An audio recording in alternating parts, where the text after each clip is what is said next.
Hello, my dear friends. I'm Professor Vayam Khan, and we are back with our online lectures. Now onwards, we are going to publish the lectures on YouTube, and you will be able to watch them whenever you are able to watch it. So, this is Professor Vayam Khan here, and this is the subject of communication skills that we are studying from last few weeks. So we have completed unit number 1 and unit number 2. We have now in the unit number 4 we have kept the unit number 3. We will discuss that unit number 3 in coming days, but before that we will cover unit number 4. It is listening and reading skills. So in last lecture we have discussed what is listening, what is active listening, what is passive listening, types of listening, their purpose, then what happens if you are not listening properly, then their scientific ways, and etc. So in today's video I am going to explain to you the steps of active listening. Okay, so listen carefully, right? So steps of active listening consist of basically they consist of 4 steps, but some teachers or some authors classify or divide these steps in different ways. Some say there are 6 steps, some say there are 7 steps, but overall if you see today's portion, all these are steps of active listening. So I have classified them on the I have not classified them, I have divided them in 4 types. So listen, question, reflect or paraphrase, and then at the last agree. So if you are able to understand these steps, you will be able to understand what is active listening and how to be an active listener, how you can improve your listening. Okay, how can you improve your active listening? So first step we will discuss listen. Okay, step A, listen. You can see a person holding a cone or a thing that is helping him to hear something, right? So what we have to listen? We have to listen to the feelings of the speaker, as well as we have to listen to the words of that speaker. Okay, so words, emotion, implications, you have to listen to them. Okay, what he is saying or what she is saying, कौन जो speaker है वो क्या बताना चाह रहा है आपको, okay, उसकी फीलिंग्स क्या है, उसके वर्ड्स का मतलब क्या है. जैसे कि हमारे इंग्लिश में बहुत सारे वर्ड्स रहते हैं जो अलग अलग जगह पर अलग अलग समय पर इस्तेमाल किए जा सकते हैं. एक ही वर्ड रहेगा, सेम वर्ड रहेगा, बट उसका मीनिंग अलग अलग बार अलग तरीके से लिया जा सकता है, right? So these words, emotions, you must listen to them, then only you will be able to understand what the person is saying. Okay, then focus on speaker. हम क्या करते हैं कि कई बार जब हम listen करते हैं actively, we start listening actively, जब हम सुनना शुरू करते हैं, listen करना शुरू करते हैं, then we understand some part of the speaker. हम speaker का कुछ बोलने वाला part जो है वो समझते हैं, and then we go into planning. हम क्या करना शुरू कर देते हैं, प्लान करना शुरू कर देते हैं. अरे हाँ यार, ये चीज़ मैंने पहले भी सुनी है, राइट राइट राइट, इस तरीके से करनी चाहिए. या फिर अरे यार ठीक है, ये ऐसा है क्या, ओके मेरे को इसके आगे का पता है, I know that thing. Okay, या जैसे हम बचपन में भी हमको कई बार बताया जाता था कि हम घर पे हम पढ़ने के लिए स्कूल में आते थे, कॉलेज में आते हैं, बराबर, बट हमारा ध्यान क्या रहता है, घर पे गुलाब जामुन बन रहे हैं क्या, घर पे कोई स्पेशल सब्ज़ी बन रही है क्या, घर पे कुछ खेलने के लिए नई चीज़ लाई जा रही है क्या, right? So we do not focus on the speaker. Okay, we understand some things और वी गेट डिस्ट्रैक्टेड और we get involve in some other plans और इवन वी स्पीक. ओके, जैसे कि हमारा कोई दोस्त रहेगा, देख अभी आगे ये जो स्पीकर है ये बोलने वाला है. ओके, देख मैंने बोला था तो ये बोलेगा, right? So like this we do not focus on speaker. So another important thing is focus on the speaker. Okay, so what is speaker talking about, किस बारे में स्पीकर बात कर रहा है। Okay, focus on that thing, उसके ऊपर ध्यान दो, उस टॉपिक के ऊपर ध्यान दो, स्पीकर के ऊपर ध्यान दो, जो लिसनर है या अदर्स है, ठीक है, कि क्या सुन रहे हैं, इसके ऊपर भी ध्यान देना ज़रूरी है, right. Are we with the crowd और are we not with the crowd, मतलब हम जो सुनने वाले हैं, लिसनर्स जिस तरीके से सुन रहे हैं, सभी को समझ में आ रहा है, आपको भी आ रहा है क्या समझ में, ये बहुत ज़रूरी है। So what is speaker talking about, what's the topic, speaker कौन है, क्या बोल रहा है, लिसनर कौन है, क्या सुन रहे हैं, अदर चीज़ें क्या क्या है इसमें involve. Okay, then another important thing while you are actively listening is look at the speaker, do not look away or do not you can say directly stare भी नहीं करना चाहिए, आपने स्पीकर की तरफ देखना चाहिए, रह के देखिए, आई कांटेक्ट बनाइए, आई कांटेक्ट डिस्कनेक्ट कीजिए। ओके, बट ऐसा मत कीजिए कि आप पूरी जो आपकी गर्दन है वो बिल्कुल नीचे है, you are not at all looking at the speaker, so that will give some negative vibes to the speaker. Speaker को लगेगा कि यार ये जो बंदा है ये सुन नहीं रहा या ये मेरी तरफ ध्यान नहीं दे रहा है, so why should I speak, बराबर है, why should I explain some things, right. So if you are not looking at the speaker that may happen. फिर वर्बल और नॉन वर्बल एनकरेजर्स का इस्तेमाल कीजिए। What are encouragers, verbal and verbal encouragers क्या रहते हैं, एनकरेज करते हैं उस स्पीकर को, जब आप बता रहे हो, जब आप सुन रहे हो, सॉरी, जब आप कोई चीज़ सुन रहे हो, सो इस स्पीकर को ये समझ में आना चाहिए कि आप सुन रहे हो, so that should be some feedback. Okay, so that feedback is given either by verbal और नॉन वर्बल एनकरेजर्स। हम क्या करते हैं, ये फीडबैक किससे देते हैं, वर्बल या नॉन वर्बल एनकरेजर्स के थ्रू देते हैं। वर्बल मतलब क्या, ओ yes yes exactly correct, absolutely correct, okay, या ओ ओके ऐसा है क्या, ठीक है ठीक है ठीक है, yes I understand now, like this, ये हो गए वर्बल एनकरेजर्स। नॉन वर्बल क्या रहेंगे, ओके नॉडिंग योर, आपकी गर्दन हिलाना, ओके यस नो, ठीक है, आप ऐसा करोगे क्या, यस ऐसे करेंगे, राइट। सो इस तरीके से हम क्या करते हैं, नॉन वर्बल एनकरेजर्स और वर्बल एनकरेजर्स का इस्तेमाल करते हैं। That encourages the, you can say speaker to speak more, या ज़्यादा बोलना चाहिए, या उसने जो चीज़ बताने के लिए वो आया वो हम ज़्यादा सुनने के लिए ईगर है। Okay, we are eager to listen to you, that message should be given to the speaker through your verbal and non verbal encouragers. आपका नॉन वर्बल बिहेवियर भी बहुत मैटर करता है। अगर आप आँख बंद करके लिसन कर रहे हो, so that means you are not listening, you are sleeping. If you have hand folded on your face, okay, if you have palm fixed on your head, okay, sir दर्द जैसा होता है वैसा अगर आप सर पे हाथ रख के सुन रहे हो, सो वो क्या लगेगा सामने वाले को, अरे यार ये सुनने वाला है, जो बोलने वाला है उसको क्या लगेगा कि जो सुनने वाला है वो कैसा है, yes he is not encouraged और he is not at all involve in the process.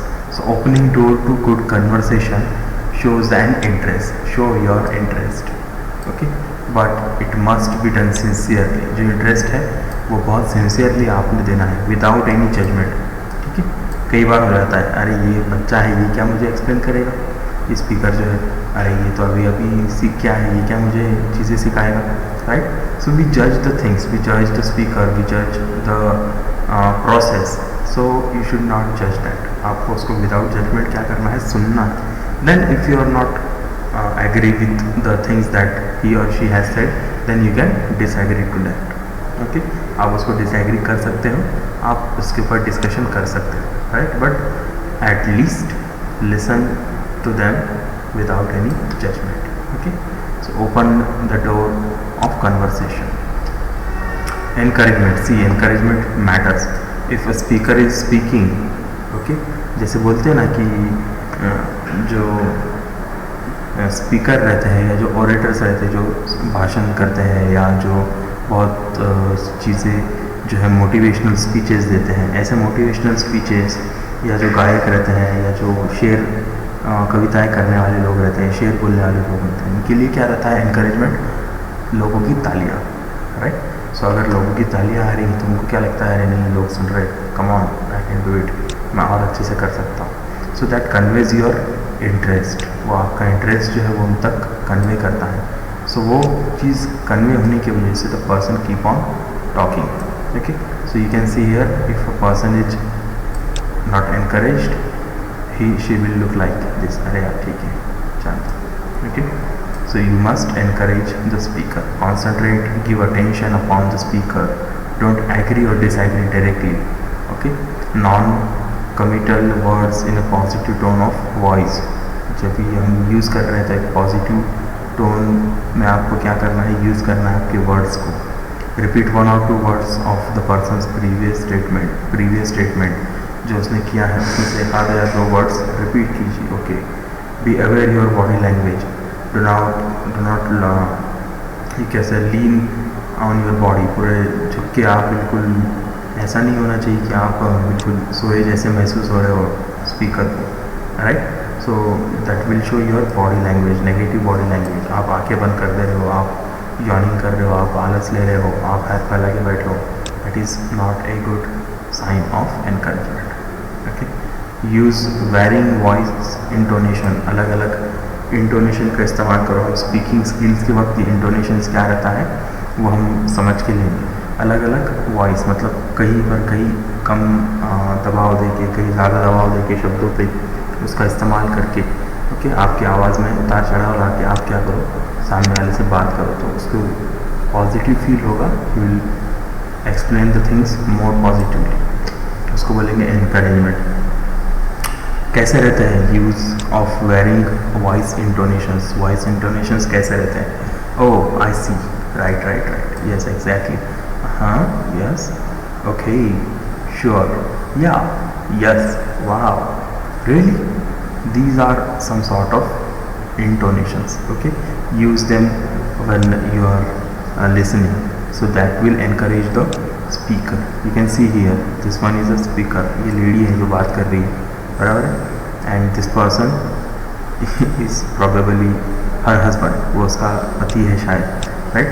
और जो पेपर पढ़ रहा है वो पेपर पढ़ रहा है, he is not at all interested what she is saying, वो क्या बात कर रही है उसमें बिल्कुल इंटरेस्टेड नहीं है. बट लुक एट हिम, ध्यान दीजिए. Okay, he is continuously using different intonations. I see, right, और he is nodding. Okay, and look at her, now she understood that वो जो लेडी है उनको समझ में आ गया है कि उनका पति जो है वो उनकी बातों पे ध्यान नहीं दे रहा है, इसलिए वो क्या बोलती है, you can stop saying as I have stop talking to you and hour ago, मैं 1 घंटा पहले ही आपसे बात करना बंद कर चुकी, आप अब करना बंद कर सकते हैं. Right, so this is a you can से comic explanation of use of intonation. आपका नॉन वर्बल बिहेवियर भी बहुत मैटर करता है. बिहेवियर जो वर्बल बिहेवियर है ये तो मैटर करता ही है. जब आप यस, ओ यस, रियली या गुड, यस, ट्रू ऐसे इंटोनेशंस का इस्तेमाल करोगे तो सामने वाले को लगेगा कि आप उसकी चीज़ों को सुन रहे हो.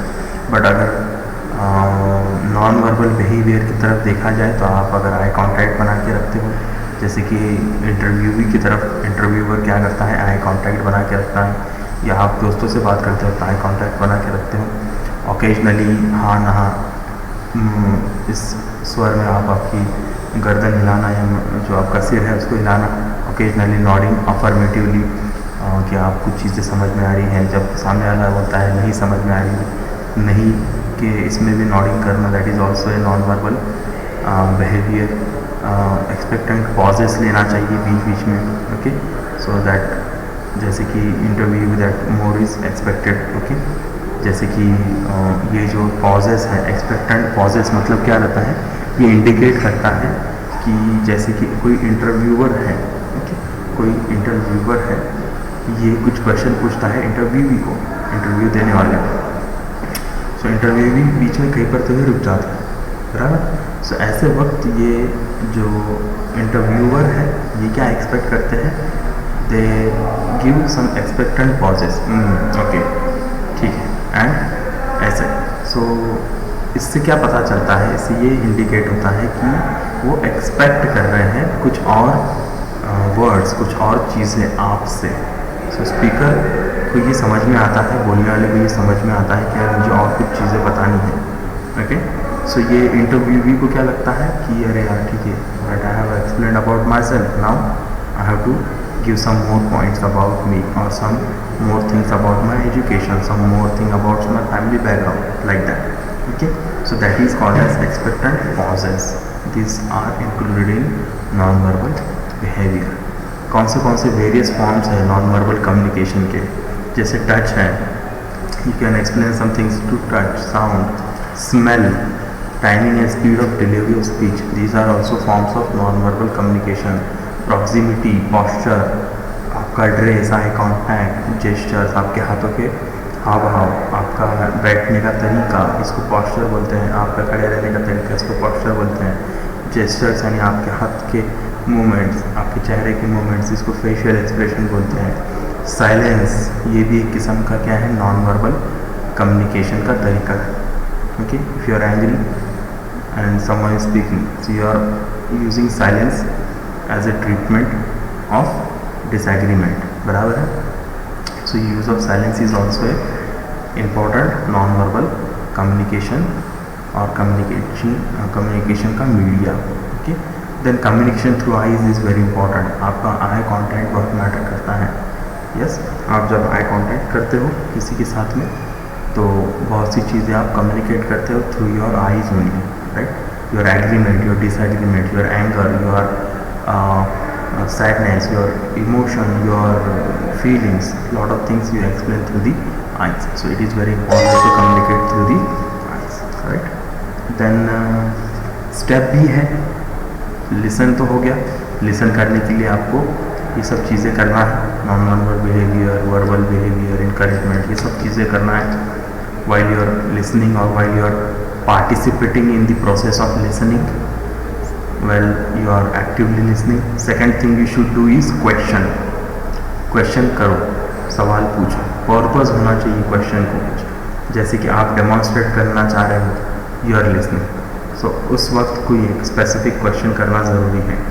इंफॉर्मेशन गैदर करने के लिए आपको क्वेश्चन करना ज़रूरी है. क्लैरिफिकेशन के लिए, चीज़ें क्लियर करने के लिए, समझने के लिए क्वेश्चन करना ज़रूरी है. So this should be your purposes. ये क्या होने चाहिए, आपकी पर्पस होनी चाहिए क्वेश्चन पूछने के. बराबर. जब आप लिसन कर रहे हो, when you are participating in the process of listening, you should demonstrate you are listening through your questions. You should gather information through your questions. You should clarify through your questions. You should get clarification through your questions. Okay, so when you ask some questions, show interest. Question पूछ लेते हो और कोई interest नहीं, ठीक है पूछना था इसलिए पूछ लिया. एनकरेजमेंट मिलेगा एक्सप्लेनेशन से स्पीकर को, ऐसा क्वेश्चन पूछो. ओके, पर्सन सामने वाला स्पीकर बात करते रहेगा, ऐसे क्वेश्चंस पूछो. क्वेश्चंस पूछो बट बहुत सारे भी नहीं, जो आपसे रिलेवेंट है, जो ज़रूरी है वो क्वेश्चंस पूछो, राइट. सो कौन से टाइप के क्वेश्चंस आप पूछ सकते हो, तो आप पूछ सकते हो यस या नो टाइप के क्वेश्चंस. जैसे कि कोई क्वेश्चन हो सकता है जिसका आंसर यस रहेगा या फिर डायरेक्टली नो रहेगा. ओके, ऐसे क्वेश्चंस आप पूछ सकते हो. ओपन एंडेड क्वेश्चंस, प्रोबिंग या फॉलो अप क्वेश्चंस भी पूछ सकते हो. लीडिंग क्वेश्चंस भी पूछ सकते हो. क्या रहते हैं ये क्वेश्चंस, मैं भी आपको समझाता हूँ. तो यस और नो क्वेश्चंस क्या रहते हैं, ये क्लोज टाइप क्वेश्चंस रहते हैं. इसका और दूसरा कोई भी आंसर नहीं आएगा यस या नो के सिवाय. There will be only single response, either yes or either no. So ये questions ऐसे phrased रहेंगे, ऐसे frame किए गए रहेंगे कि the responder or the speaker has to say yes or has to say no. Okay, like that. So जैसे एक आधा स्टोरी टेलिंग चल रही है. ओके, सो स्टोरी टेलिंग में आप किसी वॉर के बारे में सुन रहे हो किसी से, ठीक है. एक स्पीकर है जो आपको किसी लड़ाई के बारे में बता रहा है और एट द एंड स्टोरी ख़त्म हो रही है और आपको अभी तक कंक्लूजन समझ में नहीं आया कि क्या हो गया है एंड में, ठीक है. सो इसमें आप पूछ सकते हो कि जैसे कि whether that person won the war, उन्होंने वो जंग जीती क्या. सो क्वेश्चन का आंसर क्या रहेगा, यस या फिर नहीं, राइट. सो राजा को रानी मिली क्या, सो यस और नो, लाइक दिस। ओके, या फिर आप वहाँ पर प्रेजेंट थे क्या, तो यस और नो। ठीक है, वो समय बहुत डिफ़िकल्ट था क्या, यस और नो। यस, तो ऐसे ही क्वेश्चंस रहेंगे ये yes and no type questions, जो क्लोज टाइप क्वेश्चंस रहते हैं जिनका आंसर सिर्फ यस और नो आएगा। ठीक है, तो ऐसे क्वेश्चंस आप पूछ सकते हो। ठीक है, while you are listening to the things. फिर रहेंगे ओपन एंडेड क्वेश्चंस, जो बिल्कुल भी यस और नो टाइप के आंसर्स नहीं दे पाएगा रिस्पॉन्डर या जो लिसनर है, सॉरी या जो स्पीकर है जिसको आप क्वेश्चन पूछ रहे हो। तो वो क्वेश्चन पूछने के बाद उसको यस या नो में आंसर देना पॉसिबल नहीं रहेगा। उसे एक स्टैटिक रिस्पॉन्स देना पड़ेगा या उसे कोई स्टेटमेंट में या कोई लंबा लॉन्गर रिस्पॉन्स देना पड़ेगा। ओके, ये यस और नो टाइप के क्वेश्चन नहीं रहेंगे। सामने वाले को एक्सप्लेन करना पड़ेगा आपको चीज़ों को, स्पीकर को आपको चीज़ें बड़े आंसर्स में समझानी पड़ेंगी, जैसे कि ऑब्जर्वेशंस है। So what happened at that time, जब वॉर ख़त्म हो गई तो उसके बाद क्या हुआ। सो यस और नो में आंसर दे सकता है क्या, वो नहीं। वो क्या करेगा, उस वॉर ख़त्म होने के बाद में क्या क्या चीज़ें हुई वो सब चीज़ें एक्सप्लेन करेगा। तो ये ऑब्जर्वेशन है, जैसे कि आपने ऑब्जर्व करे कि यार ये सब चीज़ें हो गई, इसके बाद ऑब्जर्वेशन में आपके आता है कि यार इसके बाद क्या हुआ। So you are asking what happened after that, okay, और what happened. So that is a kind of observation. Meaning समझने के लिए व्हाट डू यू मीन, एक आधा क्वेश्चन, एक आधा स्पीकर है, एक कोई वर्ड इस्तेमाल करता है, कोई वोकेबलरी स्ट्रॉन्ग वोकेबलरी वाला बंदा है, ठीक है, वो आपके लिए कोई आधा स्पेसिफिक वर्ड इस्तेमाल करता है, but you do not know what is the meaning. So you can ask what do you mean, तो सामने वाला उसको एक्सप्लेन करेगा। ओके, जैसे अगर आपने मुझसे पूछ लिया कि what are the type of what is meaning of open ended question, so I have to explain open ended क्या रहते हैं, कैसे रहते हैं, ओके, उसके टाइप्स क्या है। अफेक्शन वाले, अफेक्ट करने वाले, how do you feel, affection मतलब आपको कैसा लगा। यस, आप वहाँ पर प्रेजेंट थे, जब लड़ाई हो रही थी आप वहीं पर मौजूद थे, या जब वो चीज़ें हो रही थी आप वहीं मौजूद थे। ओके, सो हाउ अफेक्शनेट या अफेक्शन कैसा है आपका, उस बारे में। How do you feel, motive क्या था, what do you want. Okay, motive क्या है इसके पीछे, मोटिव मतलब उसका एम क्या है, उसका गोल क्या है। Action, what will you do, इसके बाद आप क्या करोगे, right, what will you do. Okay, so these kind of questions are open ended questions. फिर रहते हैं प्रोबिंग या फॉलोअप क्वेश्चंस। प्रोबिंग क्वेश्चंस ऐसे डिज़ाइंड रहते हैं कि जो आपका नॉलेज है वो डिपेंड करेंगे, आपकी अंडरस्टैंडिंग को बढ़ाएंगे। ओके, आपकी इंफॉर्मेशन को बढ़ाएंगे। ऐसे क्वेश्चंस आप पूछोगे उस व्यक्ति से, स्पीकर से। Okay, so the person asking the question as well as the person answering the question will have some deep knowledge, will get some deep knowledge and understanding about the information के बारे में ज़्यादा गहरे तरीके से, ज़्यादा better तरीके से आप क्या करोगे, उन चीज़ों को समझ सकोगे। सो दीज आर प्रोबिंग मतलब चुभान आया और डीप जाना।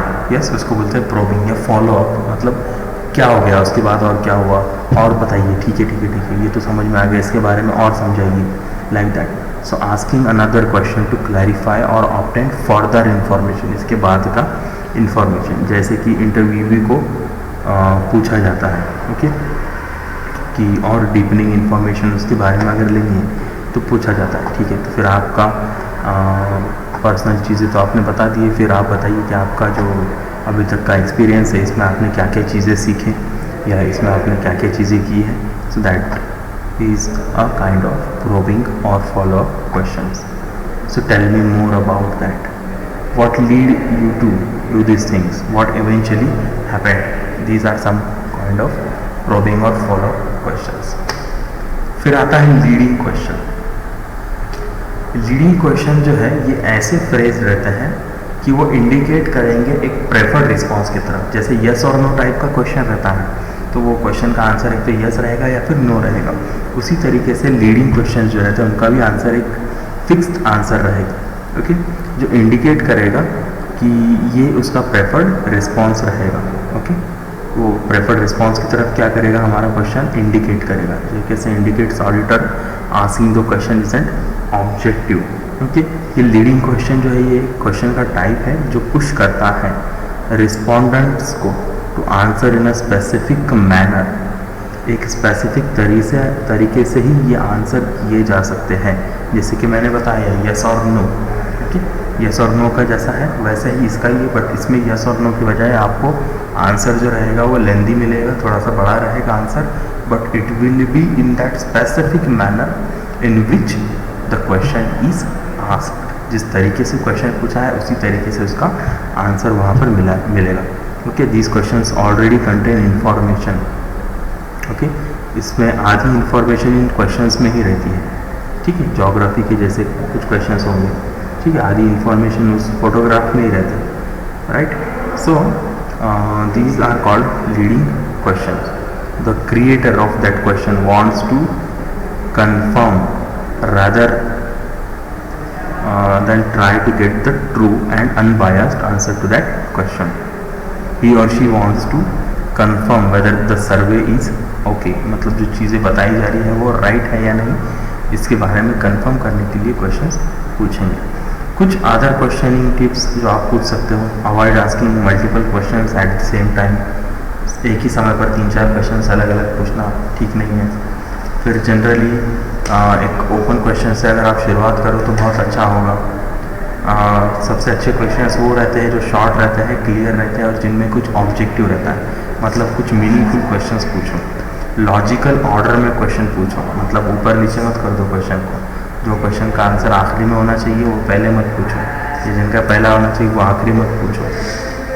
वाई टाइप के जो क्वेश्चंस हैं ये कम से कम पूछिए, वाई, बिकॉज ये थोड़े से इंटिमिडेटिंग टाइप रहते हैं, थोड़े से वाई ऐसा ही क्यों, okay, why like this, why like this और वाई लाइक दैट। ये then take some notes, allow for quiet and thinking time. ठीक है, सोचिए, क्वेश्चन पूछ लिए, उन्होंने आंसर भी कर दिया तो उसके बारे में सोचिए।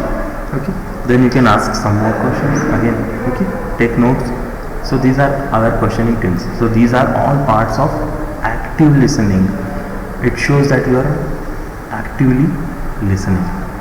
Then the third type है reflect and paraphrase, मतलब रिफ्लेक्ट करना, सामने वाला क्या बोल रहा है इसका उस व्यक्ति को रिफ्लेक्शन मिलता है क्या आपके थ्रू, ये रहता है रिफ्लेक्शन या फिर रिफ्लेक्टिंग एंड पैराफ्रेजिंग। पैराफ्रेज करना मतलब क्या होता है वो मैं अभी आपको आगे समझाऊंगा। पैराफ्रेज मतलब जो सामने वाला स्पीकर जो है उस चीज़ें समझा रहा है, ओके, उसने जो वर्ड्स यूज़ किए उसके बजाय कोई दूसरे वर्ड्स यूज़ करके आप उसी की चीज़ उससे वापस क्या कर रहे हो, कंफर्म करा रहे हो। ओके, वही क्वेश्चन वही चीज़ें वापस से आप क्या कर रहे हो, दूसरे वर्ड्स का इस्तेमाल करके, दूसरे टेंस का, दूसरे वॉइस का इस्तेमाल करके आप क्या कर रहे हो, कंफर्म कर रहे हो। So that is called as paraphrasing. क्या रहता है, रिफ्लेक्टिंग, रिफ्रेमिंग। रिफ्लेक्ट करना, आपके वर्ड्स, आपका जो भी बॉडी लैंग्वेज है ये रिफ्लेक्ट करनी चाहिए जो सामने वाला बता रहा है उन चीज़ों के अनुसार। रिफ्लेक्ट व्हाट इज सेड, क्या बोला गया है, जो शब्दों में बोला गया है वो आपके थ्रू क्या होना चाहिए, रिफ्लेक्ट होना चाहिए, either verbally either non verbally. You should reflect the feelings. सामने वाले को बुरा लग रहा है और आप हंस रहे हो, so that is not reflecting. Okay, reflecting what is said, जो बोला गया है वो रिफ्लेक्ट करना ज़रूरी है। रिफ्लेक्टिंग फीलिंग्स, जैसे कि रिफ्लेक्टिंग फीलिंग्स कैसे रिफ्लेक्ट होती है, देखो एक आधे से आप पूछते हैं हाउ आर यू, सो वो बोलते हैं ठीक है आई एम गुड, बराबर है। तो कई बार ऐसा हमको भी महसूस होता है कि अरे ये बोल तो रहा है गुड, बट शी और he is not really fine, और she is not looking nice, और शी इज़ लुकिंग अपसेट, वो अपसेट लग रही है। Okay, she is not looking well, he is not looking well, ये आपको समझ में आता है। So how will you reflect, इनको आप कैसा रिफ्लेक्ट करोगे, आप कैसा रिफ्लेक्ट करते हो, हाउ यू रिफ्लेक्ट, यू से आप क्या बोलते हो, ठीक है आप तो बोल तो रहे हो, you say you are okay, but by the tone of your voice you don't look okay, you seem to be upset, is it correct, ये सही है क्या? This is called reflecting feelings.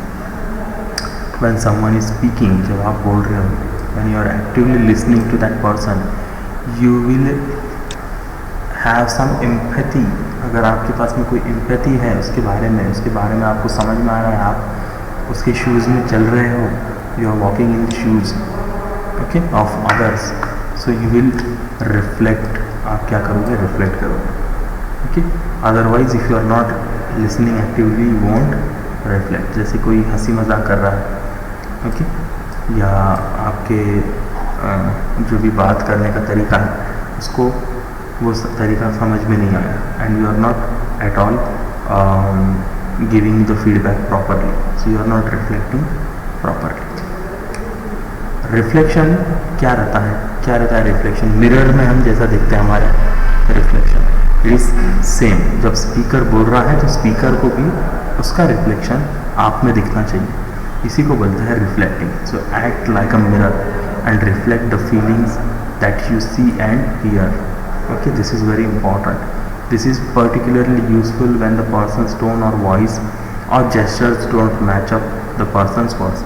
जैसे कि हमने थोड़ी देर पहले देखे, वो बोलता है मैं ठीक हूँ, बट उसका आवाज़, उसका चेहरा ये हमको बता रहा है कि वो ठीक नहीं है राइट। और जस्ट एज अ चेक आप भी देख सकते हो, seems like you had a fun time right, ऐसा लग रहा है कि आपने बहुत मस्ती की है राइट। सो राइट, हम पूछेंगे सामने वाले को तो वो सामने वाला रिफ्लेक्ट करेगा yes I had right. I sense you have become worried, is that so? ऐसा है कि आप बहुत वरीड दिख रहे हो, ऐसा मुझे महसूस होता है, is that so? So that is a kind of simple reflection. Reframing, reframe करना, it is again a part of reflection and paraphrasing. Reframe करना, what you do it, why you do it, sorry, what mean, why you do it. It is done to help the other person see their concerns in a new light. सामने वाले के जो concerns है वो एक नए तरीके से देखे जा रहे हैं. It broadens the meaning of an issue. ये broad करता है हमारे एक आधे issue का meaning. It identify the needs and interest, identify करता है रिफ्रेमिंग इंटरेस्ट को, ठीक है, नीड्स को। ये डिफ्यूज़ करता है नेगेटिव फीलिंग्स को, एस्टैब्लिश करता है फोकस रेजोल्यूशन पे। जो तरीका या जो स्पीकर है जो चीज़ें बता रहा है इन चीज़ों पे हम कोई रेजोल्यूशन कर रहे हैं क्या, इसको एस्टैब्लिश करने के लिए, इसको फोकस करने के लिए ये रिफ्रेमिंग किया जाता है। ये कैसा किया जाता है?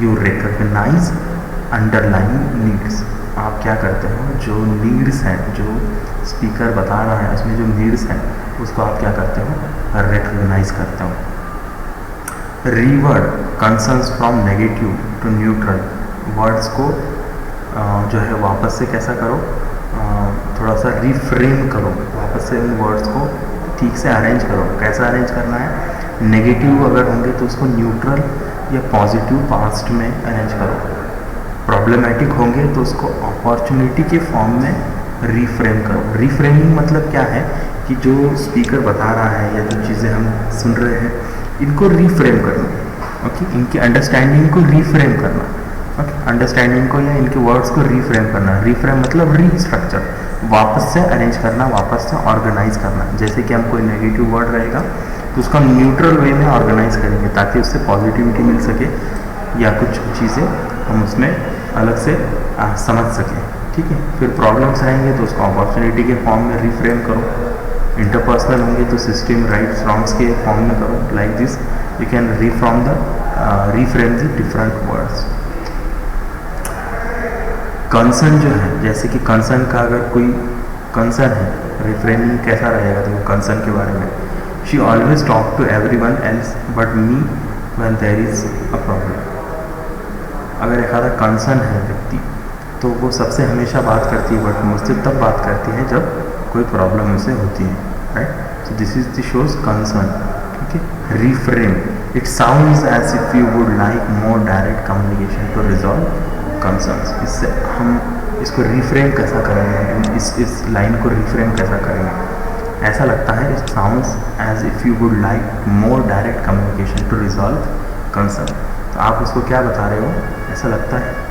अब आप ये क्या बोल रहे हो कि उसको जब आपकी ज़रूरत है या जब प्रॉब्लम में रहती है तभी आपसे बात करती है, या जब वो कंसर्न रहती है तभी आपसे बात करती है राइट। तो हम उसको उसी तरीके से बता रहे हैं। उसको रिफ्रेम कैसा किया है? ऐसा लगता है कि उसको जब परेशानी है तो वो डायरेक्ट कम्युनिकेशन करना चाहती है मुझसे ओके। सो इसको हम क्या कर रहे हैं, थोड़ा सा पोलाइट वे में रिफ्रेम कर रहे हैं. So we are can say converting it from negative to neutral position.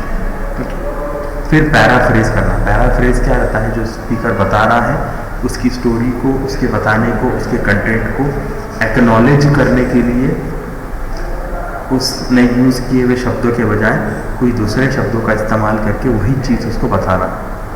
Okay, जैसे एक क्वेश्चन होगा, okay, how old are you. अगर एक आधा क्वेश्चन है हाउ ओल्ड आर यू, तो आप क्या पूछ रहे हैं, उसकी उम्र कितनी है. यही क्वेश्चन आप दूसरे तरीके से कैसा पूछ सकते हैं, what is your age, what is your age, right. So वही चीज़ हम करने वाले हैं इस पैराफ्रेजिंग में. आपको क्या करना है, जो मीनिंग है वो वैसे ही रखना है, सिर्फ वर्ड्स को जो है वो क्या करना है, अलग तरीके से पूछना है. लेट्स सी इससे आपको क्या समझ में आएगा, कि इससे सामने वाले को क्या समझ में आएगा कि वेदर यू हैव अंडरस्टूड और नॉट. देखो ठीक है, आपने सब चीज़ें समझाई, अब मुझे बताइए. ऐसा सामने वाला ने सब चीज़ें एक्सप्लेन कर दिया है और आप जो लिसनर हो क्या कर रहे हो, बता रहे हो कि ठीक है सर, आपने जो बताया वो सब ठीक है, देखो मैंने ये चीज़ समझ ली, मुझे ऐसी चीज़ समझ में आई है कि ये ऐसा ऐसा होता है और ये इस तरीके से किया जाता है. ये करेक्ट है क्या. So this is called paraphrasing. You are clarifying whether you are in the right direction और whether you are in the wrong direction. आपका जो आंसर है वो, आपका जो पैराफ्रेज है वो सामने वाले को बताएगा कि आप सही डायरेक्शन में जा रहे हो या नहीं जा रहे हो. इज़ दैट राइट, सही है क्या. So this is called paraphrasing. Paraphrasing का मतलब ये नहीं है कि जो सामने वाले ने एक्सप्लेन किया वही चीज़ उसको वापस से समझाना सेम तरीके से, सेम वे में.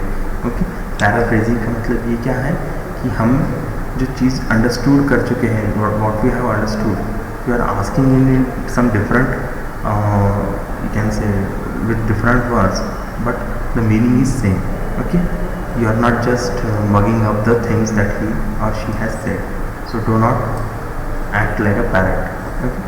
So जो चीज़ें उसने बताई वही बताओ, और it will not be an part of active listening. Okay?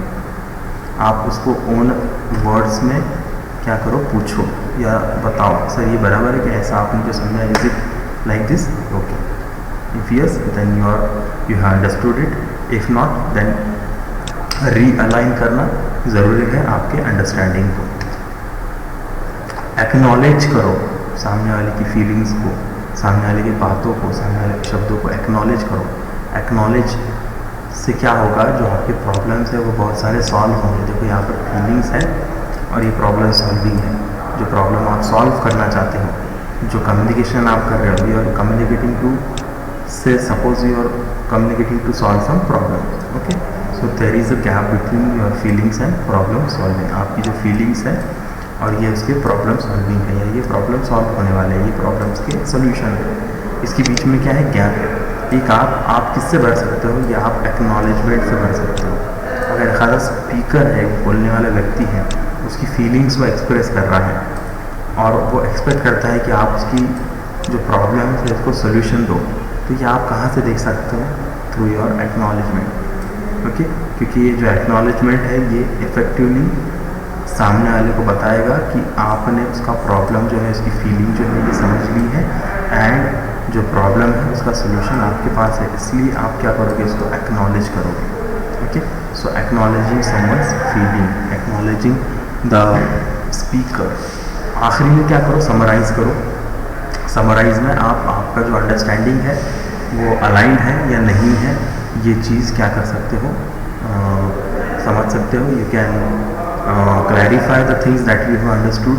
You can establish foundation for further communication. आगे की चीज़ें डिस्कस करने के लिए आप क्या कर सकते हो, ये फाउंडेशन बना सकते हो. समराइज़ करो कि सब चीज़ें ऐसी हो गई हैं. ओके, सो बेसिकली सबसे इम्पॉर्टेंट चीज़ जो है इस टॉपिक में जो आपने समझाया है वो ये है. जैसे अगर मैं एक्टिव लिसनिंग के बारे में समझा रहा हूँ तो आप समराइज़ करते हो, क्या बोलोगे, सर समराइज में हम बताएंगे क्या. तो जो एक्टिव लिसनिंग है इसके कुछ स्टेप्स हैं, उसमें से ये स्टेप्स है ABCD, जिसमें से सबसे इम्पॉर्टेंट स्टेप जो है वो लिसनिंग है, एक्नॉलेज करना है. ठीक है, सो ये सब चीज़ें आप क्या करोगे, समराइज में बताओगे स्पीकर को. और आखिरी की स्टेप है एग्री करो. एग्री करो मतलब क्या, ठीक है, ओके, आपका जो मैसेज है वो मुझ तक पहुंच चुका है, इसको एग्री करो. ठीक है, जो आपने मैसेज मुझे दे दिया है, इसका जो प्रॉब्लम है, इस प्रॉब्लम का जो सोल्यूशन है वो मैं आपको दे दूंगा, आपको बता दूंगा। ठीक है, जो आपने समझा है, ठीक है, वो मुझे समझ में आ गया है। Okay, so this is called agreement, agree करना। ठीक है, स्पीकर्स जो है वो जो बता रहे हैं, जो कंसेंट दे रहे हैं, उसको रिफ्रेम करना, उसको एग्री करना। इसका मतलब ये नहीं है, remember that the objective of all of this is to increase the understanding. ये इंक्रीज करता है understanding of the others point of view. With showing जो बोला ना मैंने, walk in the shoes of others, walk in the shoes of, with showing shoes of others, with so करना। So ये सामने वाले का जो पॉइंट ऑफ व्यू है उसे आपको समझने के लिए मदद करते हैं ये जितने भी स्टेप्स हमने देखे। सो ज़रूरी नहीं कि आप उस स्टेप्स को, उसकी बोली हुई चीज़ों को एग्री करो। अगर एक आधा बोलता है कि क्रिमिनल है और आपको वो बोल रहा है कि यार वो क्रिमिनल जो है ना वो बहुत अच्छा लगती है, तो ज़रूरी नहीं है कि आप उसकी बातों से एग्री करो। ठीक है, भले ही वो बहुत अच्छे से समझाएगा, ठीक है, आप उसको